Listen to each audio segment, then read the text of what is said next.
প্রথম অধিবেশনে যেসব অধ্যাদেশ পাশ হয়নি সেগুলো রিভিউ করার প্রক্রিয়া চলছে বলে জানিয়েছেন সরকার দলীয় চিফ হুইপ নুরুল ইসলাম মনি। মঙ্গলবার সচিবালয়ে প্রধানমন্ত্রী তারেক রহমানের সাথে সাক্ষাৎ শেষে তিনি কথা বলেন।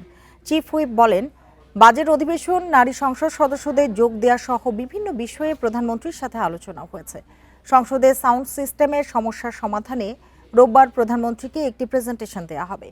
জাতীয় সমস্যায় সরকার ও বিরোধী দল একসাথে কাজ করছে। জ্বালানি তেলের সংকট যেমন সমাধান হয়েছে,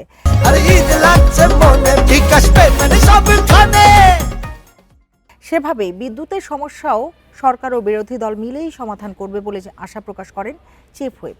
নুরুল ইসলাম মনি বলেন, যারা দারিদ্র্য সীমার নিচে আছে তাদের উত্তরণের জন্য সরকার কাজ করে যাচ্ছে।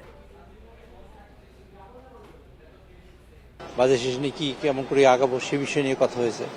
তারপর বাজেট সেশনের কার্যক্রম নিয়ে কথা হয়েছে। নারী সংরক্ষিত নারী সদস্যরা সেখানে আসবেন, সে ব্যাপারে কথা হয়েছে। তারপরে আমরা নেক্সট পার্লামেন্টারি কমিটিগুলো করব, সে ব্যাপারে কথা হয়েছে। আমাদের সাউন্ড সিস্টেমটা প্রবলেম, সে ব্যাপারে কথা হয়েছে। মাননীয় প্রধানমন্ত্রী আগামী রোববার দিন ইনশাল্লাহ সকাল 9:30টার সময় তাকে একটা প্রেজেন্টেশন দিবে আমাদের পিডব্লিউডি।